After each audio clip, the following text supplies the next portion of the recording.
They say North Central Island is home to one of the last untouched tribes on Earth, a people so isolated, so fiercely territorial, that the Indian government made it illegal to go within 5 national miles of the shore. They say the islanders have no concept of the outside world, no immunity to modern diseases, that any attempt at contact is met with violence. You've probably seen the headlines. Missionary gets speared to death trying to save them.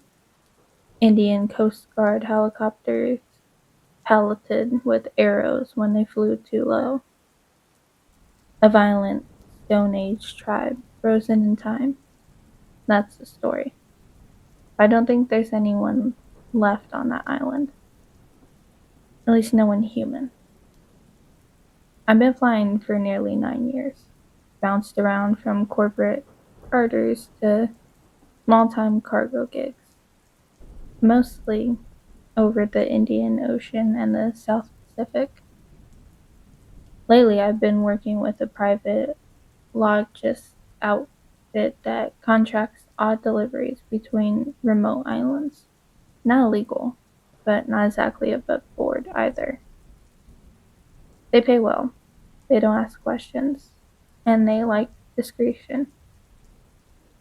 This job was supposed to be routine. Pick up a sealed crate from a novel dock in Port Blair and fly it out to a floating research platform west of Code Nickbar. No contact, drop it, refuel, fly back. My handler, a guy named Brackish, gave me the coordinates scribbled on the paper. No digital trail. Follow the route exactly, he said. No deviations. We took off around 2:30 in the afternoon. Clear skies, light tailwind. I was maybe an hour in when things went sideways. First, the static started. Just a soft crackle in the headset at first. Background noise. Then it grew sharper and louder. I tapped the radio, tried switching channels. Nothing. Then the instruments switched. Altimeter bobbled. Compass spun half a rotation. Stopped. Reversed. Artificial horizon tilted 5 degrees and froze. I was trained for this. I kept cool. I figured it was magnetic interference, maybe a solar activity. I adjusted my course slightly, trying to reroute north, back towards clear skies. That's when I saw it. North Central. I hadn't meant to get anywhere near it. It wasn't on my direct route, but when I cross-checked my GPS, something didn't add up. The island shouldn't have been beneath me, and yet there it was. Dark green in a sea of blue, shaped like a lopsided teardrop. I knew what I was looking at. Everyone in the region knows Ciento. It's infamous. You don't go near it. No exceptions. I'd heard stories. The tribe, the hostility, the law. But what I saw from the air wasn't a primitive village or dense jungle. It was a clearing, a massive, unnatural circle carved out of the interior forest, clean, precise, as if something had erased the trees with a scalpel. In the center of the clearing, something shimmered, metallic, silver blue, curved like the hull of a ship, but smooth and low to the ground. It pulsed, faintly, like light flowing just beneath the surface, almost biological. I leaned forward, squinting, trying to make sense of it, and that's when I saw movement. Figures. maybe 6 or 7 of them, emerging from the tree line. They weren't carrying bows. They weren't wearing tribal dress. They're tall, at least 7 feet, limbs too long for their torsos, skin like wet clay or pale stone, almost translucent in the light. Their heads were wrong.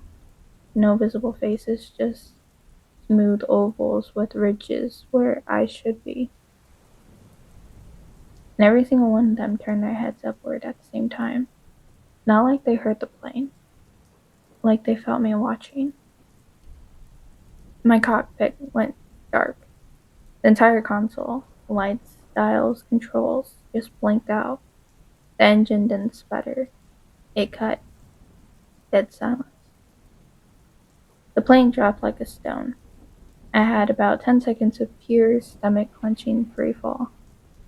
I pulled hard on the yoke, already bracing to hit the water or the canopy.